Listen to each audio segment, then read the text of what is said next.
Now, when CCTV footage emerged of the riots in England in 2011, many people were shocked to see the extent of the involvement of girl gangs. In fact, more young women than ever are being drawn into gang life, according to the UK's Centre for Social Justice.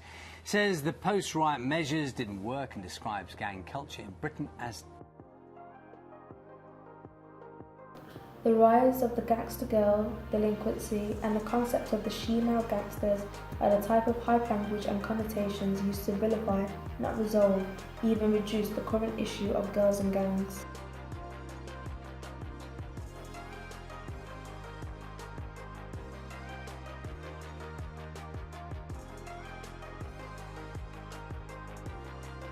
I mean, a classic example, you've only got to go back to look at Bonnie and Clyde.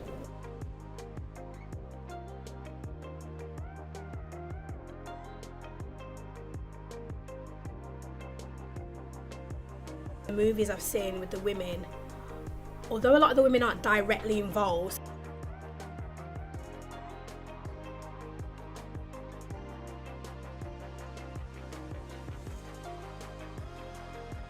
to sort of be looking out for each other, and often you'll find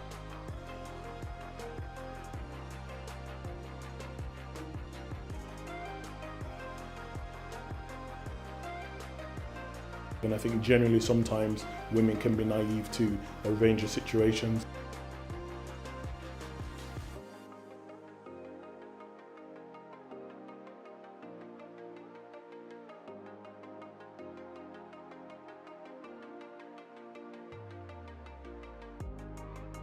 In London alone, there are said to be over 250 criminal street gangs.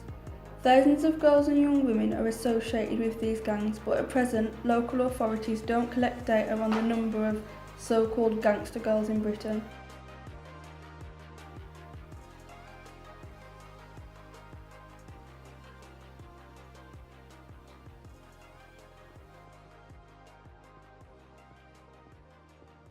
The word gang don't really mean much to me. In terms of my work in criminology, it's just a label, but it's a label that's been applied really badly. It has very little meaning in terms of what I do. So in some respects, because historically you have things like a chain gang, the word gang is used in the study of electricity. So to me, it's applied badly when it comes to young people on the streets.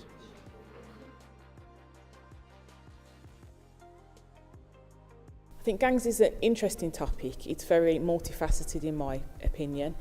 It's not just about people, but it's about the common factors that bring people together who are a part of what society classes as gangs, and sort of the driving forces behind those motivations.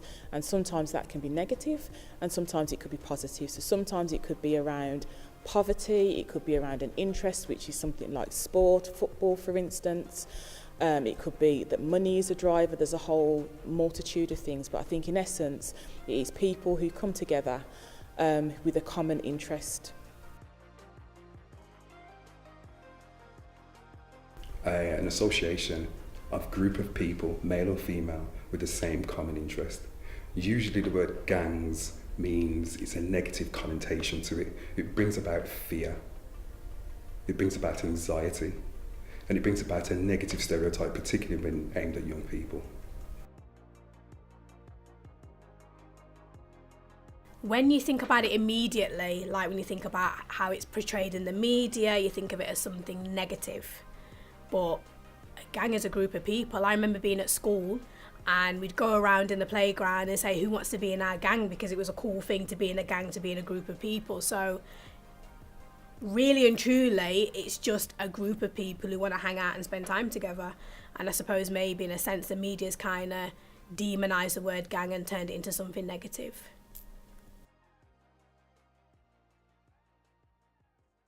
What does the word gang mean to me? The word gang is a number of people that hang around together, that share the same experiences, same views as each other.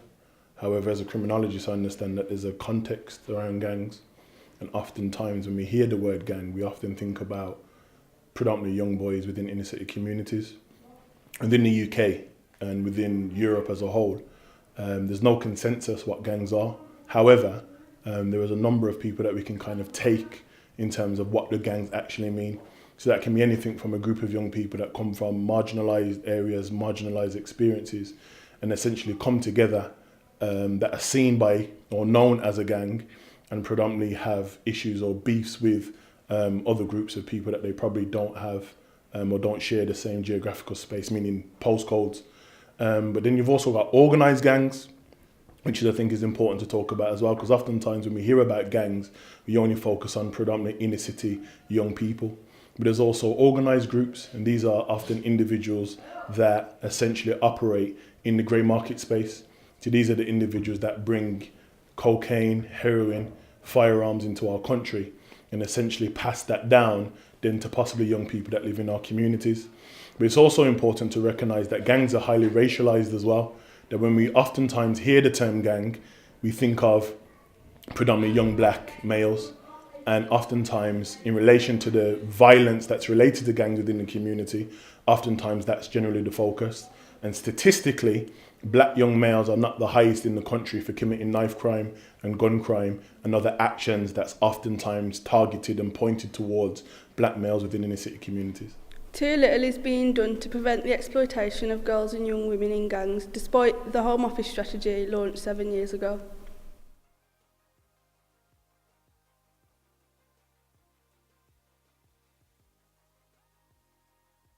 Yeah, there's an issue of violence in Birmingham, and in the way that the police and the criminal justice system labels gangs, you could argue that there's an issue. But in actuality, there's a deeper issue of violence amongst young people. There's a deeper issue of social deprivation that leads to an outward expression of aggression and violence. Whether or not it's all gang related, because the evidence can't support that. So for me, there's a problem with violence and young people. There's a problem in the way society responds to those young people. And there's also a major problem in the way that the criminal justice system pathologizes, labels, and incarcerates the problem. There is an issue of street gangs in Birmingham, and it's strengthening and it's widening. The geographical area of these gangs are not just subjected to, Handsworth, Lozells, Aston. It's going more broader afield now over the city. And yes, they're recruiting more young people to go into the gangs and making it more flamboyant. But the gangs are a family. The gangs are a family, and they look after each other. But also they can expel each other as well, meaning that if you do something wrong and you're in this particular gang, you may have to be dealt with severely. There's many issues in regards to young people involved in gangs across Birmingham. Historically, the northwest corridor of Birmingham is historically always known as being areas that have always had issues around gangs and gang violence. So these are like your Newtowns, Handsworth, Winson Green, Hockley and surrounding areas. However, now the issue of gangs has become what others would argue as becoming an epidemic. Whereas now if you look in terms of the south side of Birmingham, there's also gangs that are now starting to erupt in those particular areas. But goes back to my earlier point in regards to what is a gang. Oftentimes if the focus is generally being gangs within one particular community or predominantly black males, then now we're starting to see now individuals that probably don't look like the individuals that the media often talk about, and now gangs are now starting to spill out in different parts of Birmingham. There's a lot of criminal activity involving young people on the streets in Birmingham. I'm not sure that I would say that it's necessarily a gang issue. I think there's a lot of individuals going around committing crime. There's a lot of groups of people going around committing crime, whether that's the old style gangs of Johnsons and Burgers, I'm not sure. Maybe there are groups of people that are giving themselves names and going around like the old style gangs, but from what I'm seeing, there's a lot of individuals going around doing a lot of negative or criminal activity. I wouldn't necessarily say that Birmingham has a huge gang issue, but that's just from my perspective. We are still in the dark about women's involvement in gangs.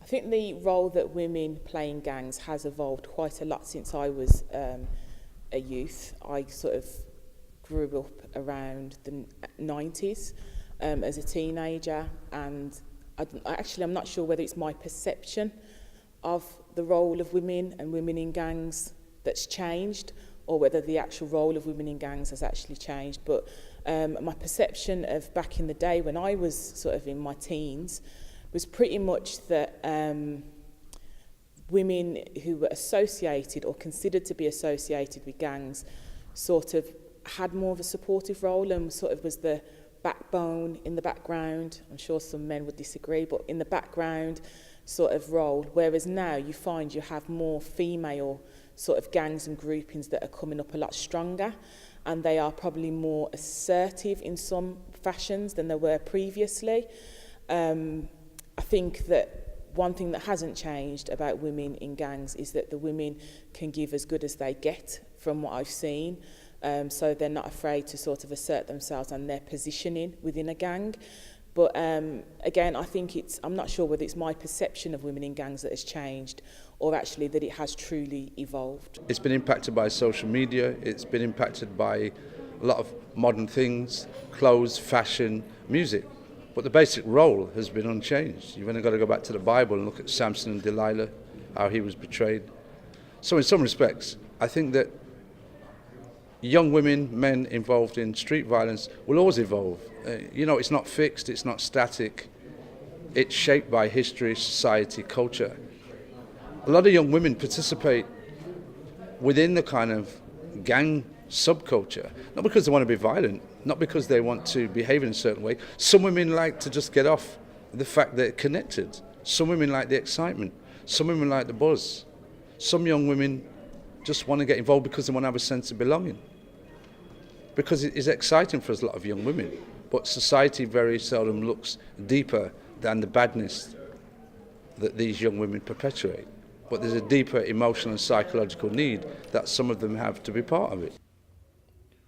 I can honestly say, I would say it's more visible now. I don't think anything has changed. I think now we're in an environment where we're talking more about gangs, we're talking more about women's role within gangs. However, I've always thought since I was a youth that the interaction between males and females are always there. Why?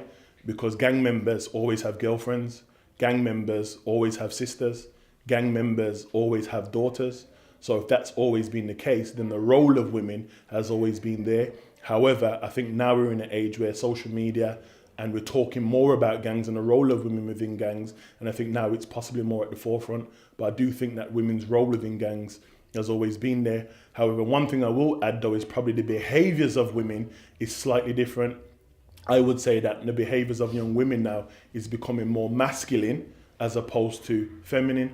So you're seeing young women now behave within inner city environments very similar to their male counterparts. You probably didn't see as much women involved in criminality. It was more a different kind of crime. Probably less violent crimes when I was younger, and also as well, although there probably were forms of child sexual exploitation, you weren't really seeing women grooming other women or coercing other women into those kind of activities. So it has changed somewhat. I suppose it's kind of evolved really, and women's involvement has kind of escalated from when I was younger. When you look at the media, you never see the face of a female in, oh, these gangs have all been sent down. When you see the newspaper articles, 10 gang members have been sent down for 365 million years, you never see a female. And it always makes you think, I'm sure there must be a female involved in this somewhere. There has to be, because these gang members, or criminals, I'm not even saying gang members, these criminals have got partners, have got mothers, have got daughters, so there has to be some involvement somewhere from females.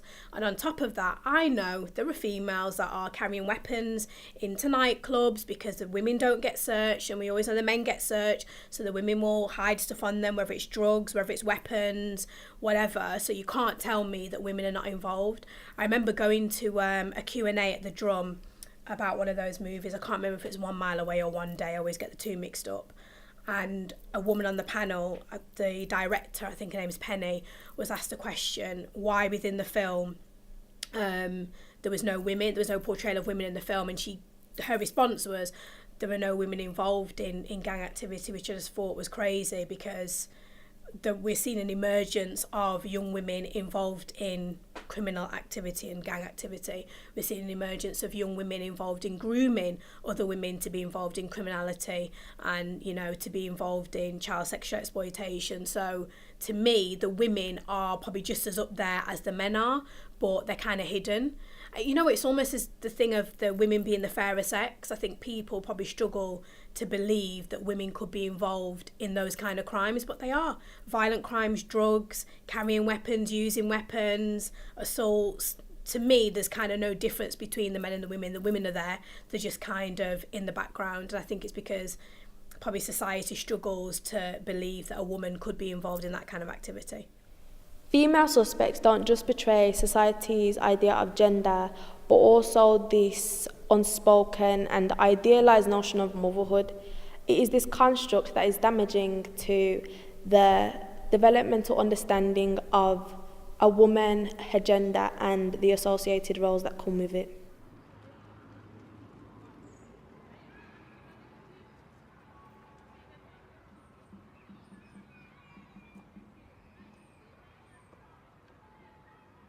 I suppose maybe for some people the woman's there as a kind of maybe mother figure. It's hard because if there's criminality involved, then how is it positive?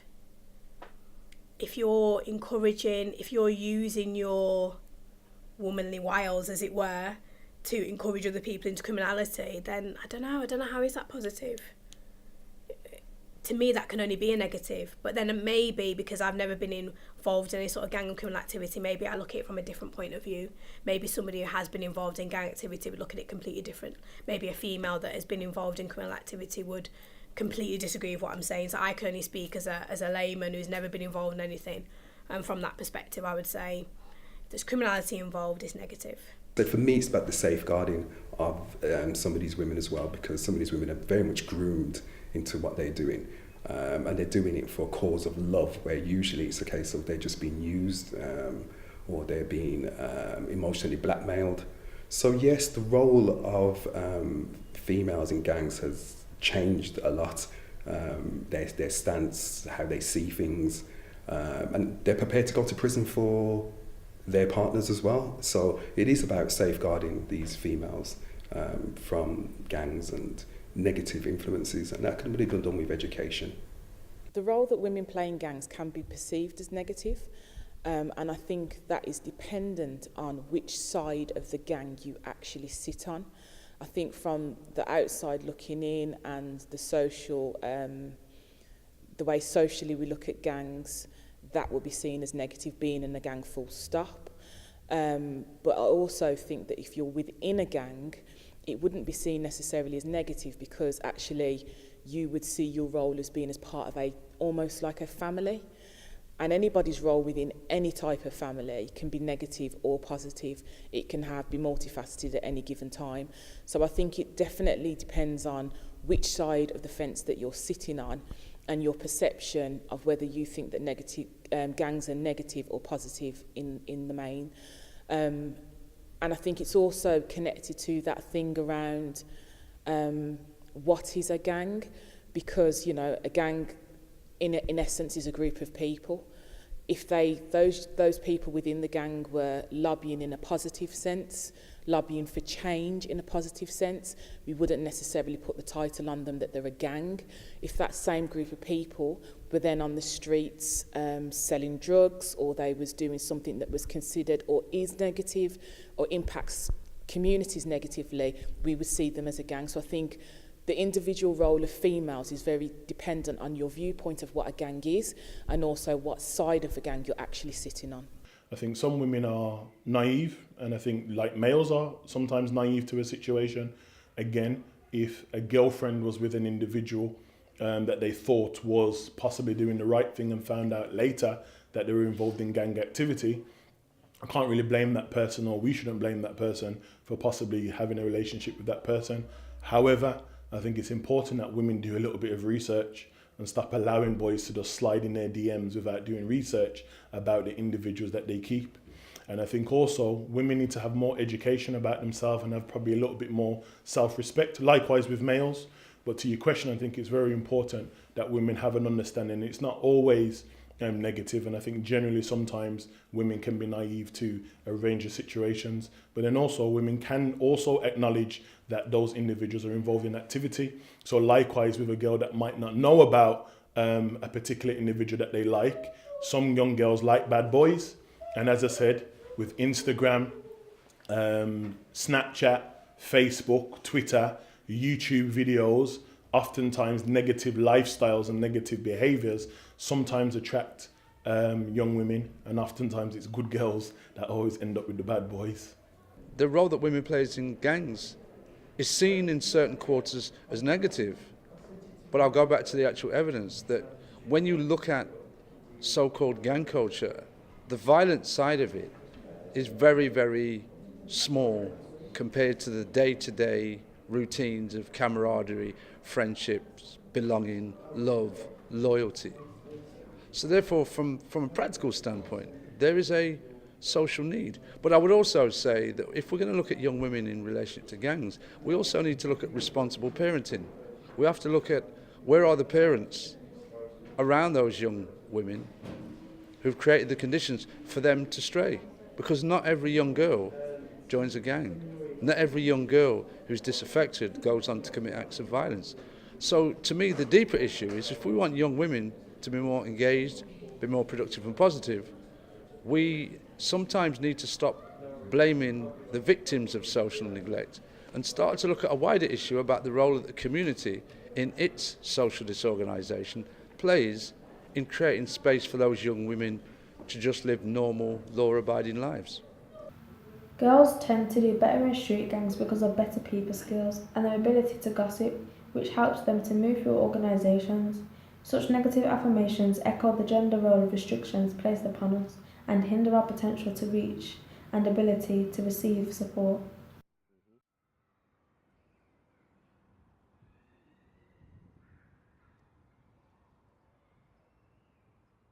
I think the role that women played in gangs prior to the 60s is an interesting era. It's one before my time. But if I based it on the things that I've seen and the perceptions that are put out in society, particularly around films and those kind of things, you often saw the role of the women that was portrayed in the glamorous side of what was perceived to be the world of the sort of gangland world. So if you look at films pertaining to people like the Krays and other gangs like that, the women were always there on their arm, they always looked great, it was sort of, dripping in diamonds, that kind of perception. It was the real glamorous or that perceived glamorous side of gangs. And when it came to the more grimy, I'll put it, the grimy side of gangs, you never really saw them involved in that, and you just had an assumption that they were there sort of supportively in the background. As I said to my earlier question, the role in relation to women, in relation to gangs, has always been similar. There's always been violence, there's always been activities in relation to individuals that have participated in gangs. And I think as long as that violence has always existed, women have always been there. I think, again, the role that women have played has always been consistent throughout history. However, now we're in an age where social media is at the forefront. We're now starting to recognise some of those issues around exploitation of women, around women being involved in the moving of Class A substances and also holding firearms. And I think it's serious because there's many cases in our community where young women have been essentially picked up by the police for holding firearms or holding Class A substances. Now, was that anything different to what happened in the 1960s, 50s, 40s and 30s? I'd probably say no. However, the style and the way in which young women are interacting with young men that are involved in gangs and violence is possibly very different, and that's what we're seeing right now. Based on the way that gender is constructed, play very, very different roles so it's about looking at the role of history. I mean, a classic example, you've only got to go back to look at Bonnie and Clyde. When you start to look at the history of organised crime, women have always featured very, very significantly, whether as a love interest, whether we have the gangster's mole, whether it's the matriarch of the family. When you look at The Godfather, when you only got to look at the film The Godfather, the role of women is very, very important because women, like most women, keep things together. So in a gang, the woman is the one that's going to keep everybody grounded, is going to store the money, is going to do things out of loyalty. It's just that the historical context changes over time according to the society in which we live. But what is important is women are seen as important within that social grouping and that subculture. So they're very, very important. My only like point of reference in terms of the role that women played in gangs around that era is probably from movies, books, that kind of thing. And when I think about some of the movies I've seen with the women, although a lot of the women aren't directly involved, so they might not be doing the shootings, they might not be cutting the bodies up, putting the horse's head in the bed and all those kind of things, to me, you are condoning that activity. You're living off the proceeds, you're living in the house, you got the fur coat, you're drinking the champagne, so you are just as complicit, you are just as involved as the men. And it's a similar thing now with these women, or with the red bottoms and the Louis Vuitton bag and the this, that and the other. You might not be there committing the crime on the street with the men, but you are directly involved because you are living off the proceeds of that crime. When you've got mothers who have got sons who have got fast cars, or buying them cars, or bringing big screen TVs into the house, and they know their children don't work, how are you not challenging that? How are you not asking them, where is this coming from? So when you look back, to me, it's a similar thing. I think the women were a little bit more passive then, and probably weren't directly involved in the criminality. But to me, if you're living off the proceeds of it, you know exactly what your husband's doing, you're condoning it, you're standing by his side, you're just as guilty.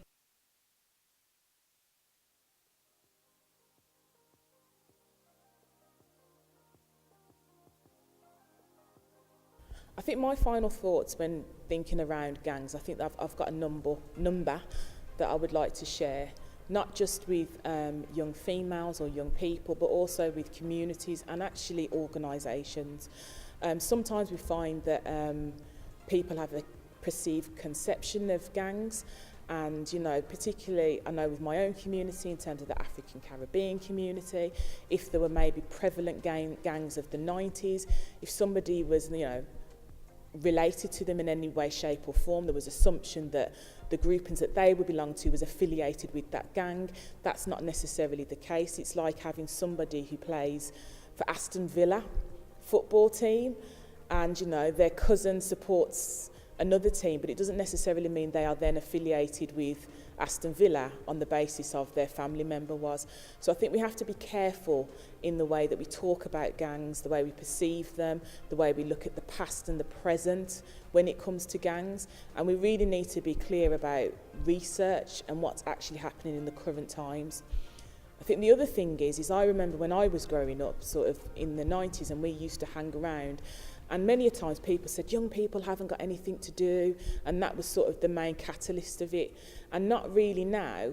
Sometimes you see a group of young people and they're automatically perceived, depending on the area they live or the people that they're with, they're perceived to be in a gang, and that's not always a true reflection.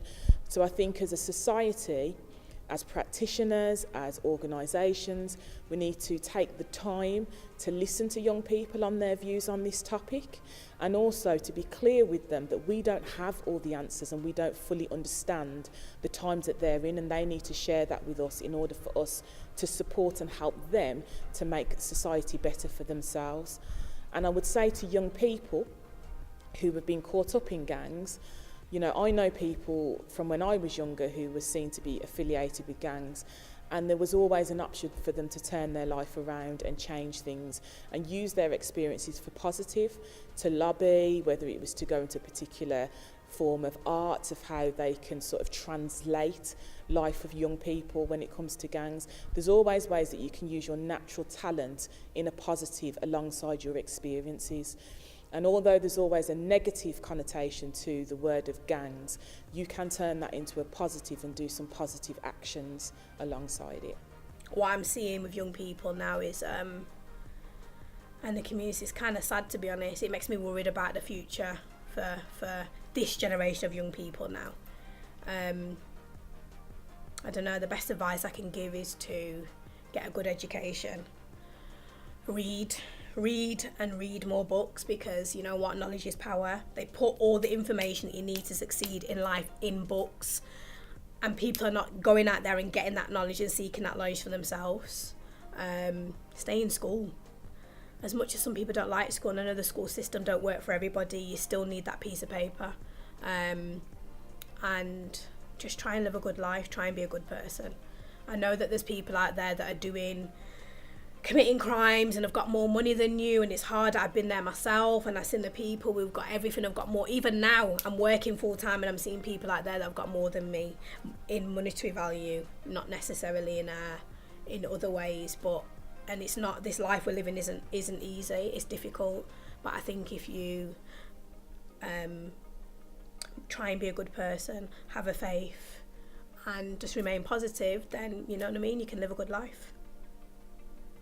The advice that I would give to young women that are growing up in these communities is, one, stay in school, read, and don't make nobody tell you anything different just because you're from an inner city community, somewhere like Handsworth, Winton Green, Hockley, Newtown, Aston, any area. It doesn't matter where you come from, it's your ability. And I think as it relates to a lot of the young boys that's within our community, it's hard because oftentimes we are attracted to negative things. We're attracted to the lifestyle. Someone's got the latest watch, someone's got the latest music video out, and it's exciting. But unfortunately, we have to start making different decisions. Why? Because I said one of the things that we have as adults is what's called foresight. And oftentimes we've lived in these areas, we've seen so many different things. So we're kind of able to advise young women about some of the company that they keep. And I'll just tell you an example. I used to work with a young woman from our community that I remember was a star, came out of school, A-class, A-star student, you know, done all the right things. However, she decided that she was attracted to a particular young boy. That young boy had a relationship with her, everything was fine up until he decided that he then wanted to have other girls in their relationship. And then when that situation happened and she then found out, she didn't want to be in that relationship anymore. So when he dumped her, he then decided and told her that she's not able now to have a relationship with any other man. So which meant that every time he was out and she was out having a good time, if he would see a man talking to her, that man unfortunately would end up getting beat up. Now the problem is with that is that that young girl now is unable to move on within Birmingham because of this boy and her friends. And that's the stuff that young girls oftentimes don't look at. You know, they see the glitz and glamour, they see the lifestyle, they see the, you know, the trendy individuals that are, you know, popping at the time. But unfortunately, they don't look at the other things. And I say research becomes very important. And everybody knows everybody in Birmingham, I would say. So all you have to do is ask a question. You know, who is such and such? Who's his family? Look at the relationship they have with their mothers. Because I can tell you as a youth worker that used to manage this building, a lot of those young boys that a lot of young girls are attracted to have no respect for their parents and have no respect for their sisters. So if they don't have respect for their mother and their parents, then how have you just come out of nowhere and thinking that they're going to somehow change just for you? So my advice would be is that stay in school, stay educated, and when those individuals come, just be mindful. I'm not here to tell you what to do with your life, but we'll definitely be mindful about the company and the relationships that you keep. Yeah, the kind of thoughts I'd like to share finally with young people is to basically say that there's choices and consequences. As parents, we can't tell our children what to do. We can't force them to behave in a certain way. What we can do is guide them. So therefore, there's more of a philosophical question for people that doesn't require an answer, but for people to look at. Whose responsibility is it to guide young people to a point of adulthood? Is it young people who are supposed to raise themselves? Is it us as adults who are supposed to raise them? But what happens when your community is disaffected, broken, mashed up, lacks direction? You're just going to pass that on to the kids. So for me, it's about what kind of community do we need to create? What infrastructures do we need? What kind of institutions do we need? What kind of processes are we going to have that will enable young people to make choices and live the consequences of those choices that are productive, meaningful and positive, which is actually like the vast majority of young people who are probably watching this video. So for me, it's about community, it's about connectivity, it's about love, it's about the older generation passing on to the younger generation, it's about making young people feel safe, it's about encouraging them never to give up, it's about using people like Usain Bolt as an example to deconstruct how he got 9 gold medals. And rather than label, in criminology we have delabeling. So if you label someone negatively, you tell them they're stupid and they believe it. We can continue to tell them that they're gifted and talented and they're great.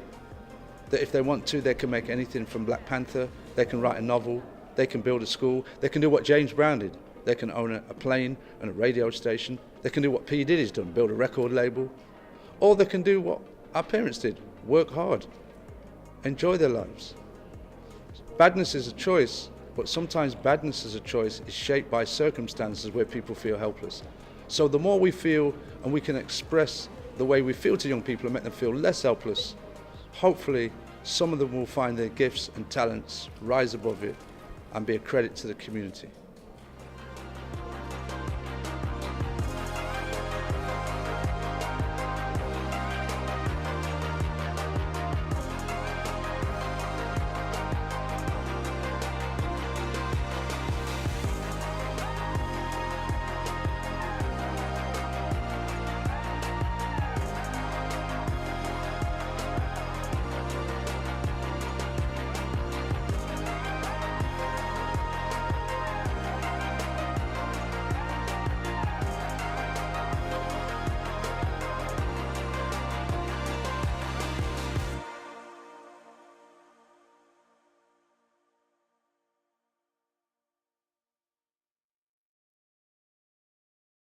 Definition of a gang: network of people of any age, gender or ethnicity who have shared motivated outcomes, who may not be violent but who may be under the stereotype or affiliated with criminality.